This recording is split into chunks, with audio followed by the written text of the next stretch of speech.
grasses, berries, and fish, but they also eat meat. Because of their ravenous appetite, they are extremely protective of their food resources and their cubs. When humans get in the way of either, the results can be catastrophic. The bear didn't attempt to eat me. It was just that it neutralized me. And the message there is that when you no longer are a threat, then the bear will go back to its cubs. Its primary purpose in attacking is to get you out of the way or to neutralize you as a threat. When bears attack, they can move with astonishing speed, as was demonstrated in a Polish television station in 1994.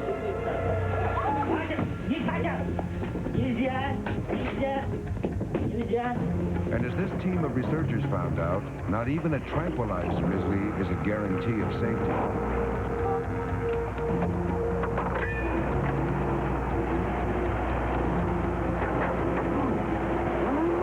Grizzly bear's lumbering appearance can be deceiving, and it can charge at a speed that exceeds 35 miles an hour. From a standing start, it is faster than a racehorse. It was just like that. She started charging. Everything just happened real fast. In August of 1991, Dean and Lorraine Lange were hiking in Glacier National Park in Montana when they suddenly found themselves face to face with a mother grizzly protecting her cubs. It was so quick, there wasn't time for fear until the attack was going on, and then fear became real. Remembering the park ranger's advice, Dean and Lorraine threw themselves to the ground, curled up in fetal positions, and played dead. But it was too late. She did 2 leaps, had my husband by his stomach, just threw him through the air. As quickly as that happened, the bear got me by the arm, threw me through the air again. Honestly, I thought we were runners. His skin popped like a balloon, and it sounded just like air coming out of him. Seeing her husband ripped to pieces before her eyes, Lorraine went against the advice of all the experts. She attacked the grizzly. I jumped up, and not knowing what I was going to fight with, and there was the binoculars in my hand, and there was her nose as big as life. And I went into a windmill swing and hit her on the nose 4 times, yanking her nose each time. After the 5th blow from the binoculars, the bear backed off and walked away. I know she had a sore nose because when I got done, I had fur and blood on my binoculars from her nose. Other hikers soon arrived and helped Dean off the mountain. It took him 16 months to recover from his wounds. But today, Dean holds no malice towards the animal that almost killed him. The bear was as surprised as we were, I'm sure. Its natural instinct was to attack, to protect her cubs. And that's what she did. Lorraine Lange was lucky. Fighting a grizzly bear usually ends with fatal results. The studies show that fighting back does not pay. The bear then feels that you're engaged with it, and it is out to then beat you in a fight, and so that you've escalated the fighting between the bear and yourself severely if you fight back. Polar bears are known to be even more dangerous than grizzlies. They can kill an 800-pound seal with 1 blow and aren't afraid to take on a human. This tourist learned that painful lesson when she vaulted a zoo fence in order to get her photo taken next to a polar bear. Get a gun! Tranquilizer gun! Fortunately, she survived and learned a lesson: how to behave at a zoo. Smaller and more timid than either grizzlies or polar bears, North America's 600,000 black bears are much more reluctant to tangle with humans. But they will charge if they feel threatened or provoked. Get out of here, bear! This man had his home video camera still rolling when he was being chased by an angry black bear. Get out of here, bear! The man escaped injury, barely. Get out of here! But on the night of August 4th, 1993, Josh Isaacs, a 13-year-old attending a Southern California summer camp, wasn't so lucky. He was attacked by a black bear while he was sound asleep. At At first, he thought it was a raccoon. And then I suddenly felt my body lurching over, and I felt like teeth or something was scratching on the back of my head. And I realized that, this isn't a raccoon, it's a bear. And I'm lying there with this bear on my back, chewing on the back of my head. I started screaming for help because now I realized that, playing dead really doesn't work when the bear is already eating you. When bears typically attack their prey, they typically go for the head or the face, and that's because all their interactions with other bears, that's where they fight and that's where they attack. Sometimes the problem with black bear attacks lies with the people that feed them. Don't let a bear get food, and certainly never feed it, because you may create a problem for somebody else later and result in somebody else's injury or property damage or the death of that bear.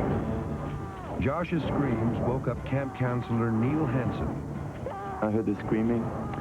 I thought it was a nightmare or something, so I shouted to him. Just kicked the sleeping bag. I could see some legs sticking out from the animal, and I kicked it just lightly, and the bear jumped out, stood in front of me on two legs. What I noticed the most was when he shined the light on his face, and he had these long, white, yellow teeth with blood just dripping down its chin and onto its chest. Neil was right to confront the bear. Unlike grizzlies, which fight harder when challenged, black bears can be intimidated. The bear that attacked Josh was later tracked down and destroyed. But although he endured over 150 stitches, Josh refuses to hold a grudge. Blaming the bears, like saying, well, I blame the mountain for having bears, or I blame, God or for making bears, and I wouldn't worry about going camping or going to summer camp, because no matter where you go, there's risks, and either you face them or you live a really boring life. Like most wild animals, bears are in much more danger from humans than we are from them. Truly dangerous animals don't come into our living rooms. They're not in our cities. They're not in our classrooms. If we want to encounter them, we have to go out after them. Hunting and loss of habitat have drastically reduced the world's population of bears. The brown bear was almost eliminated from Europe, and the grizzly bear almost exterminated in the United States. Biologists estimate that fewer than 1,000 survive in the lower 48 states. But with human populations continuing to expand and wild habitat shrinking, bear attacks can and do happen. It pays to be careful and treat bears with the respect they deserve. When the world's most dangerous animals returns, chilling stories of deadly cold-blooded killers, snakes. My body started in convulsions. Alligators. The alligator had very big, scary eyes, and the teeth were humongous. And sharks. This tiger shark just popped out of the water like a 55-gallon drum with teeth.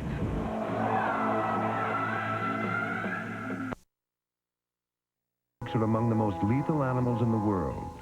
The cobra is perhaps the most aggressive snake, sometimes actually chasing its victims before injecting massive amounts of toxic venom through multiple bites. But most experts consider Africa's black mamba to be the world's deadliest snake, with venom even more toxic than that of the cobra. In North America, one snake has gained a notorious reputation, the rattlesnake. Rattlers go out of their way to avoid humans, but when surprised or harassed, they can strike. One afternoon, Ralph Sanchez was hiking near his San Diego home when he decided to take a rest. So I sat down, and I was just stretching my body to relax my muscles. And all of a sudden, I feel something just sting me. So I looked like this, and I saw the snake living on the back. And I go like this, oh man, I got bit by a snake. Ralph had been bitten by a western diamondback rattlesnake, the most common type of rattlesnake found in the Southwest. My body started in convulsions. It was just my face would twist all over, and I would, just my face would go like that and just like that, and I knew what was happening to me, but I just couldn't control my body at all. The snake that bit Ralph struck at close range. The striking distance of a rattlesnake is generally about half the snake's length. If you're 4 feet away from a rattlesnake, you're perfectly safe from all but the very largest rattlesnakes. W.H. Martin is a farmer turned naturalist. Because he possesses the incredible ability to muster up the elusive timber rattler from these Appalachian mountains, he is known as the Magician. Martin now helps the Maryland State Department of Natural Resources conduct studies on the reptile, a snake he believes is overrated as a threat. The temperament of rattlesnakes varies just as it does with people or dogs or almost anything else. This snake is behaving typically. She wants to escape. She would probably bite us if we gave her the opportunity. But she's not going out of the way to do so. But when a rattlesnake is provoked, they can strike with amazing speed. They most frequently bite people on the feet or hands. When he would strike you, the jaws are open wide, and it's as if he's hitting you with his fist. Wide open mouth, fangs extended.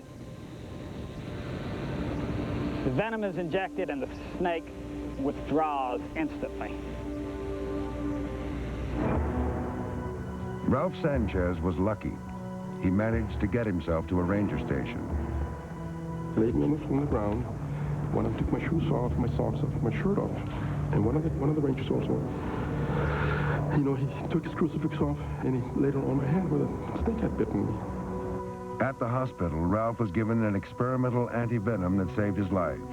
Today, he has advice for other campers. And my advice would be for anybody that ever gets bitten by a rattlesnake is just to stay calm, don't get excited, put pressure on the point where you got bitten at, and just walk to the nearest help. Staying calm slows the snake's poison from circulating in your body. Whatever you do, don't try to cut into the wound and suck out the poison. Remember that the snake's fangs are curved, and that large rattlesnakes can have fangs up to 1 or 2 centimeters in length. So once the snake actually pierces the skin with his fangs, you really have no idea where he's actually injecting venom. In Africa, crocodiles claim hundreds of lives per year. The American alligator keeps a lower profile. But in Florida, where urban growth continues to expand into their habitat, alligators are encountered more and more frequently. We have 8 to 10 bites a year. They range from superficial bites, which may not even need hospital treatment, to fatalities. We've had 8 documented fatalities over the last 25 years here in Florida. He's 6 feet 7 inches long. Field biologist Alan Woodward researches alligators for the Florida Game and Freshwater Fish Commission. At this size, alligators' teeth and mouths are designed for ripping and tearing and snatching fish. As you can see, they're small and very pointed. At this size, he'd be big enough to be able to tear an arm and possibly a leg off using his tail as leverage and turning and twisting. Alligators don't deliberately hunt humans. Their taste generally runs to deer, turtles, birds, and fish. But given a target of opportunity, an alligator might reconsider its diet. On April 20th, 1995, in Gainesville, Florida, the weather was hot and humid, perfect for a trip to the swimming hole. As Randy Harbin, Lahoma Nally, and a small group of children got closer to the water, 3 of the children rode ahead. 5-year-old Ty Hammonds was determined to be the first in the water. I was the first one to jump in, and then as soon as I got in, I got my head up out of the water, and then I saw the alligator's mouth going like that, and then he just grabbed me. He had bald head of these little dots, things, bumps going up his head and nose, and big, huge jaws. He just grabbed a hold of me and took me over to shore, and then I just went underwater and I can't remember nothing. The other children were horrified. The alligator had very big, scary eyes, and the teeth were humongous. They were just screaming, "Help, Lahoma, Randy! Help, hurry fast! I'm being eaten by an alligator! I'm being eaten by an alligator!" Oh my God! Run, Michael, run! And all I remember is that when I saw Randy down there, he already had the stick and he was beating the alligator on the head with the stick. And I saw Tiny laying face down in the water. When I was hitting the gator, I was aiming for the eyes sat right between the eyes, just jabbing the hell out of him with a pole, hoping to have released Ty. After several blows to its eyes, the alligator let go of Ty. Nancy jumped into the water to pull him out, while Randy kept the gator at bay. He was blue as blue can get. So blue. He was dead. Actually, I think he was dead. I picked him out and put him over my arm and like leaned over with him like this, and you know, all the water came out of his lungs. Ty recovered quickly. Today he proudly wears a souvenir of his experience. These are teeth out of the alligator, and this is almost the biggest one. Another of the most feared cold-blooded predators is the great white shark. Imagine an adult that's 15, 18 feet long. It's a tremendously powerful animal. It weighs more than a station wagon. And with its jaws, it can break right through seal bones, seal limbs. But it has to be quick enough to catch it. There are 375 different species of shark. And of those, only 3 pose any real danger to man. The tiger shark is found in most of the world's warm waters and has been known to attack humans unlucky enough to resemble their usual prey. In 1985, Joe Thompson was a successful artist, nature lover, and avid surfer. One morning, he was boogie boarding off the north shore of the Hawaiian island of Kauai. The rest happened in just a few seconds.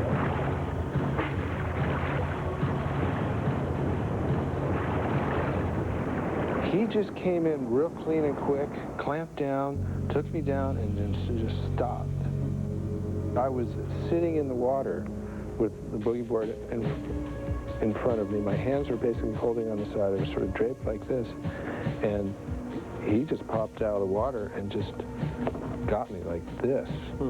And you can see the scar here. Sure. That's the curve of his mouth. I would say this is probably in the neighborhood of 20 to 30% probably bigger.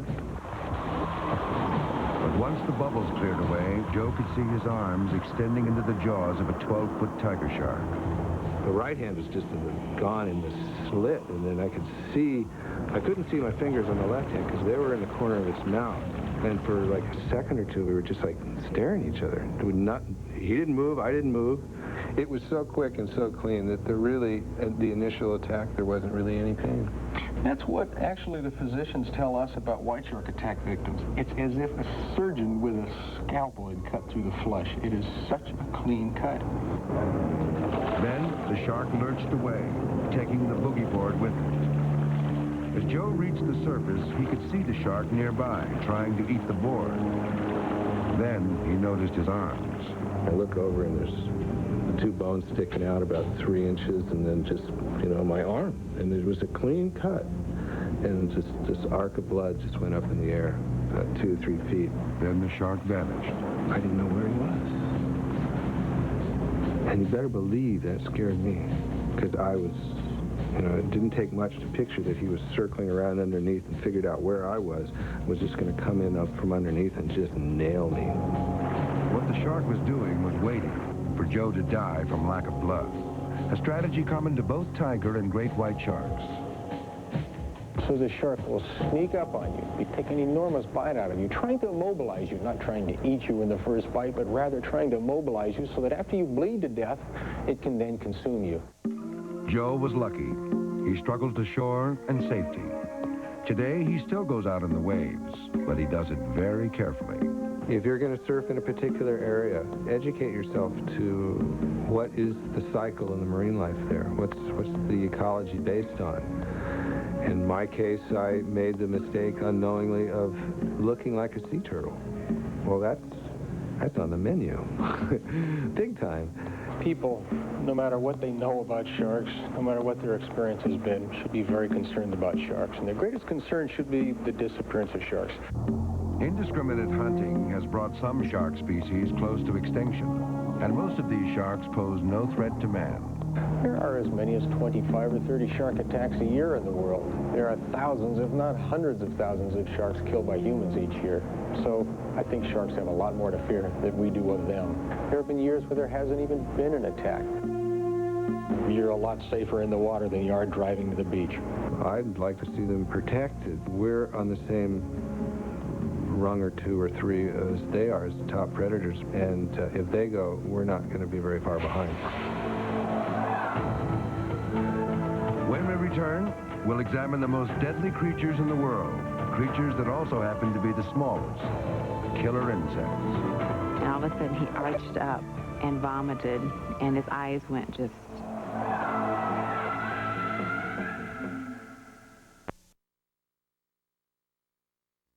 survive us. And considering their size, some insects are truly the world's most dangerous creatures. There are hundreds of species of insects and spiders that can kill a human. Perhaps the world's most aggressive spider is the Sydney funnel web.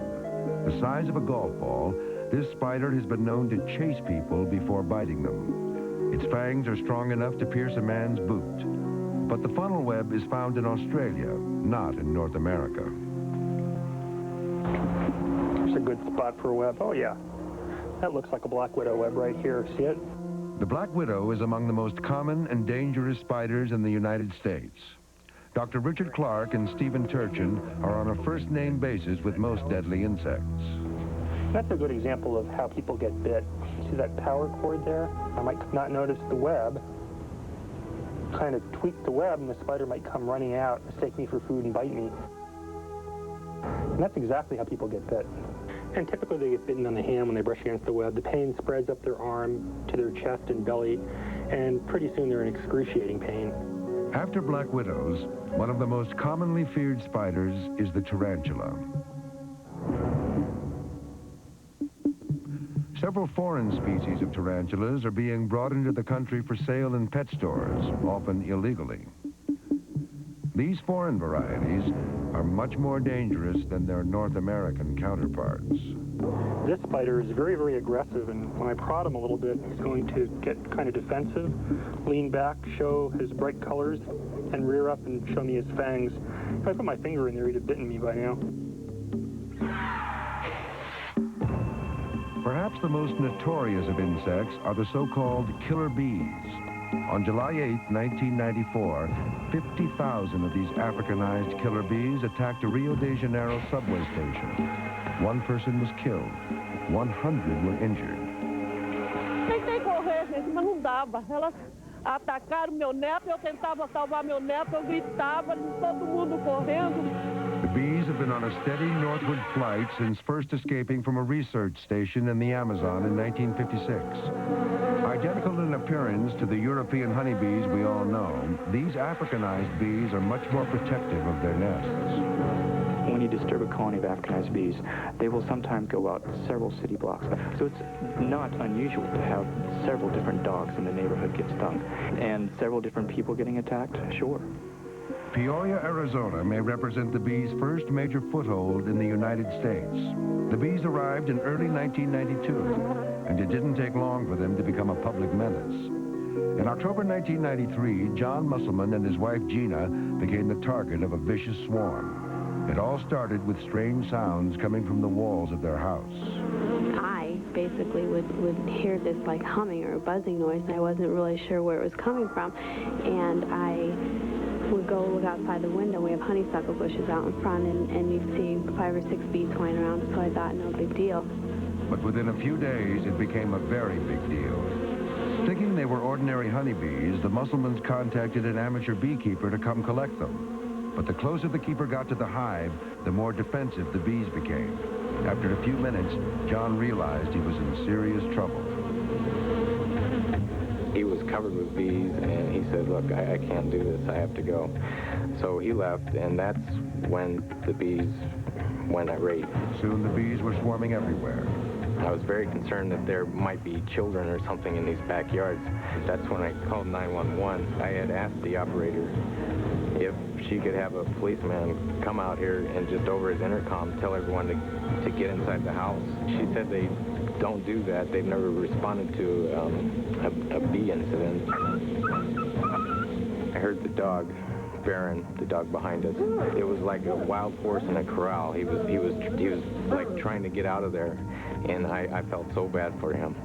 Barron's owner, Natalie Lesberg, also heard the dogs' cries. And as soon as I opened up the glass door, they all came forward, so I couldn't get outside. Meanwhile, John was also struggling to save Barron. Tortured by the dog's cries, he threw together a makeshift bee suit and made his way across the backyard. But by the time he got there, Barron was dead, the victim of more than 2,500 stings to the mouth and lungs. After everything was said and done, we came out, and there was blood all along the back of the house and on the walls over on the other side where Barron had scraped his face trying to get the bees off. Altogether, 3 dogs died in the attack. These bees were exterminated, but other bees are heading north, and there are millions of other stucco homes where they can hide. But there are precautions that can be taken. What you need to do to prevent this is to walk around your house, look for all the places where holes might be, and then if you see bees flying in and out of a hole, call a professional. Have them taken care of. Often, the biggest threats come in the smallest packages, especially where scorpions are concerned. Diane and Ross Biella and their son, 18-month-old Anders, went on a weekend vacation to a resort near Puerto Vallarta, Mexico. On the night of December 18th, 1994, the family was getting ready to go out for dinner. As they finished dressing the baby, he winced. I said to my husband, did something bite him? Because it was an unusual cry for him. I took off one of his shoes, and his foot was tightly clenched. And I thought that was strange, so I looked over at the shoe, and out hopped a scorpion, a little brown scorpion with long pincers. It was an unassuming little, about an inch, straw-colored, looked about as threatening as a cricket.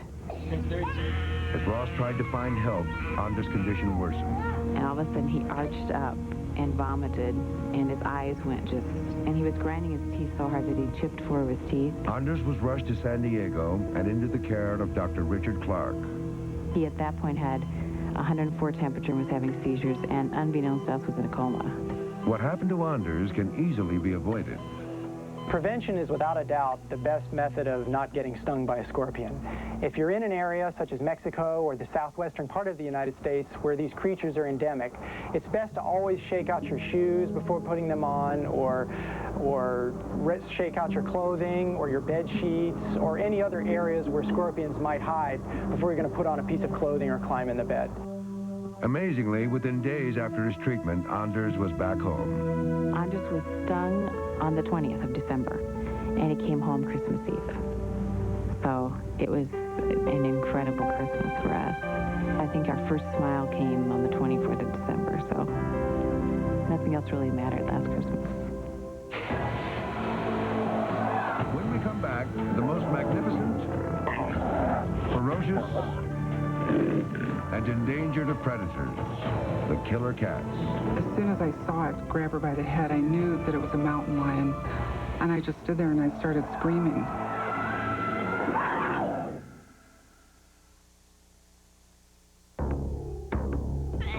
Powers and worship them as gods.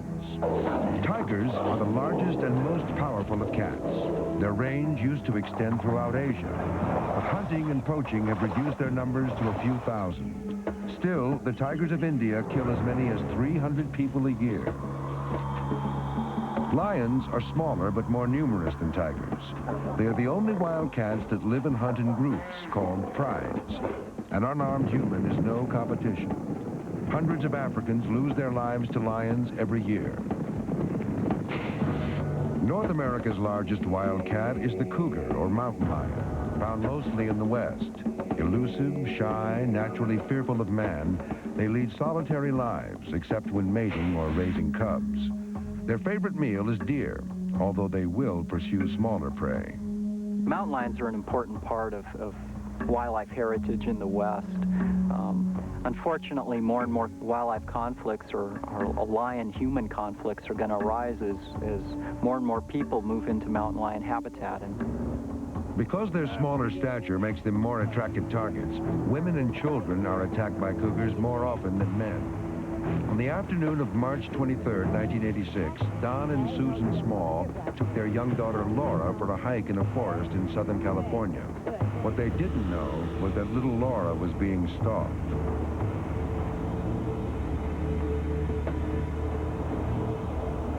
the important part of their strategy for hunting is being cryptic and elusive, stalking, and then jumping. It generally goes for the back of the neck and also moves toward the throat region and strangles.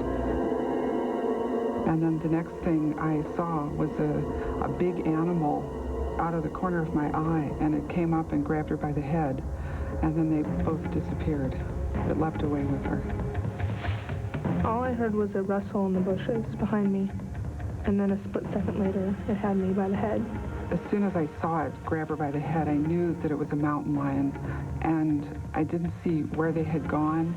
I mean, it was really total silence after it grabbed her and leapt away with her. And I just stood there and I started screaming.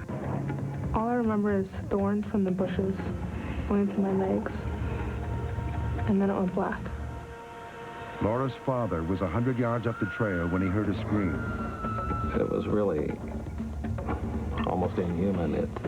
And we thought maybe some kids were playing around or doing something, and then it was my wife screaming. I remember knowing that Laura was gone forever.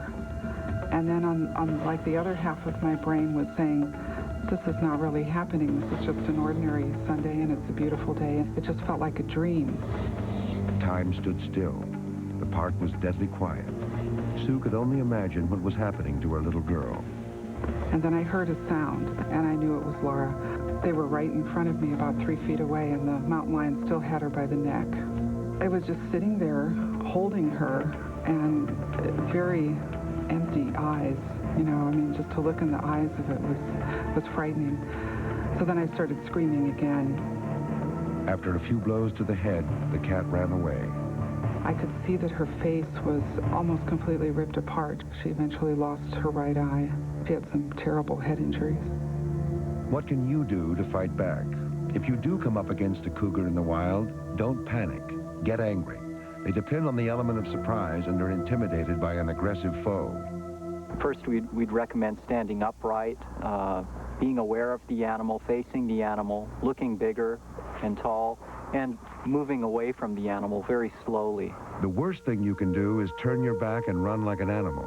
There's a variety of factors that could stimulate their predator response, and certainly running from them or bending over might do that. The best thing you can probably do if you do see a lion right there is just reach down, pick up the best stick that you can, one just about the size of a baseball bat that it's there, and then just pretend that that's a great big old softball coming at you at his head, and just lay right into it if you can. In the unlikely chance that the cougar comes after you or your child, you may have no choice but to fight back. If you do, it will probably back off. Lorraine Leach, a Canadian daycare operator, learned that lesson the hard way on July 3rd, 1991. I was screaming with snarling and hissing, and its mouth was, you know, just wide open. Lorraine became aware of the cougar when the animal lunged at one of her preschoolers. She didn't hesitate. She attacked the cougar. I ran over towards the cougar and grabbed it by its scruff of its neck, and it turned on me. The cougar's claws took lacerating swipes at her face and shoulders. Lorraine was afraid that the cougar would overpower and kill her. It almost got me down, and I managed to pull him back up with all my might. I just went right back and then flung him towards my dog, Pal. And then Pal jumped up and chased him through the trail and up a tree. Although Lorraine got away with only cuts and bruises, the preschooler received 22 stitches. The experience earned Lorraine the Canadian Star of Courage Award for her heroism, but she was lucky. The best way to fight a cougar is not to attract one in the first place. Don't hike alone. Hike with your children close to you, particularly in scrubby and dense habitats, and be careful. And teach your children a little bit about how to behave if they encounter and see a mountain lion. Cougar attacks on humans are extremely rare, partly because they were hunted almost into extinction. In the past few hundred years, only 60 attacks have been recorded in the United States and Canada. Environmental protections have enabled cougars to make a small comeback, but their future is by no means assured. And as the remaining wilderness of the West becomes inhabited, cougars again could face extermination. Unless immediate steps are taken to reach a truce between man and animal, a truce even the victims of cougar attacks believe must occur. You can't really fault the lion because, I mean, it's just a wild animal and it has to eat. I feel that somehow we're all connected and we have to live here on this land with the animals, and I feel if these animals die, men are going to die. When we come back, we will meet the most dangerous animal on Earth, a creature that poses the most deadly threat to our natural world. Its name, man. We are the biggest predators on the face of the earth.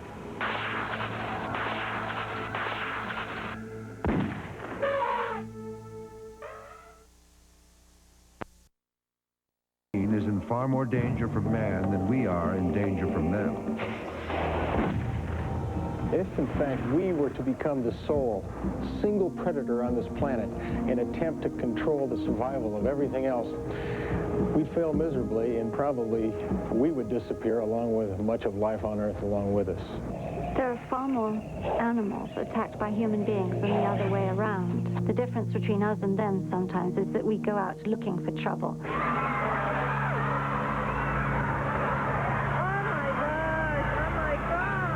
Sometimes trouble can come from the animals we suspect the least. Any animal, no matter how tame it may seem, is wild at heart. Steve Hirano was working for a circus in Honolulu when an African elephant named Tyke went on the rampage. I knew that this wasn't part of the act, and at that point in time, Alan Campbell sort of ran in and grabbed the front of the trunk and tried to calm the elephant down. But I think by doing that, he provoked her even more. An elephant's main weapon is its weight, and that weight killed trainer Alan Campbell. After Alan had been crushed, Tyke ran to the middle of the arena and stopped and just sort of looked around. You could tell there was a sort of lost feeling that she had. She looked around, and then she turned toward the front entrance of the arena and just ran out the arena door. Steve chased after the elephant and thought he had her trapped when she entered a fenced area. Look out, Bobby! Run! I closed the gate, and there was a little chain around the gate so that it would stay closed. As soon as the elephant hit that gate, the only thing I could think of was, I've got to get out of this place. I was trying to maintain my balance, but it hit the fence with such impact that, I just rolled and fell backward. When the elephant moved in for the kill, the police opened fire. A few blocks and 87 bullets later, Tyke succumbed to her wounds. When I heard that the police had to shoot Tyke, I called the Honolulu Police Department as soon as possible and lent them our support because there was obviously nothing else that anybody could do, and a lot of people would blame them, and they're not the ones to blame. I think that blame is human ignorance. But there is an alternative for animals driven wild in captivity. Pat Derby runs a sanctuary for animals rejected by zoos and circuses called PAWS. Pat has made it her life's work to rescue neglected animals, like this Siberian tiger. Anna was in a breeding compound in Mississippi where they were breeding tigers to sell for pets. And she's a Siberian tiger. They're extremely endangered in the wild, but in captivity, there are so many of them, and people are breeding them, actually, for pets. Any wild animal is much too strong and much too dangerous to be a pet.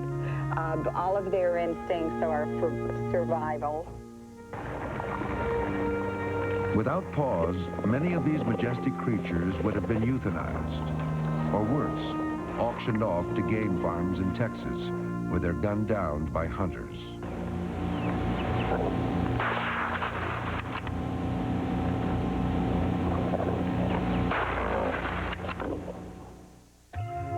Attacks by dangerous animals have transformed the lives of all the people we have met in some very different ways.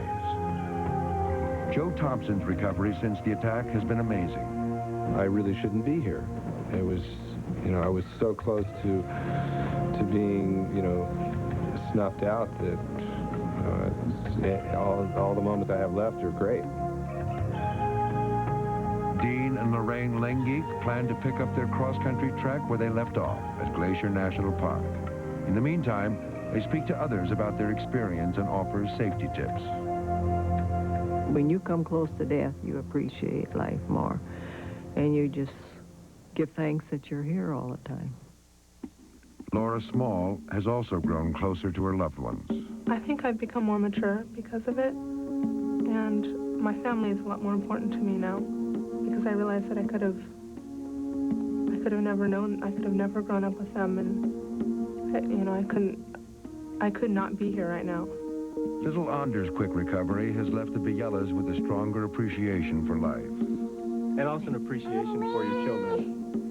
And with one on the way, it helped us see what was coming to pass.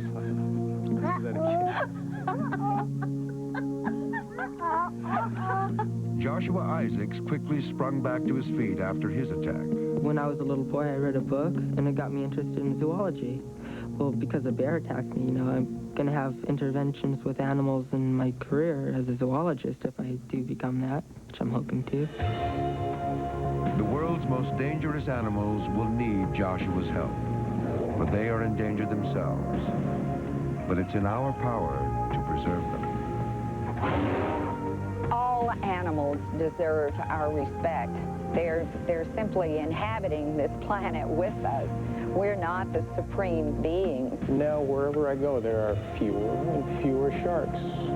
A result of human greed, a result of human stupidity, and we know better now. We know better now than to allow this to continue. We are the biggest predators on the face of the earth. The human being has more power than any other animal on the face of the earth. Some animals do some horrible things out of necessity. We do it out of ego and greed, and we're supposed to be the most intelligent animal. It's about time we showed it. To purchase a videocassette copy of tonight's exciting program, The World's Most Dangerous Animals, please call 1-800-762-9990. The price is just $19.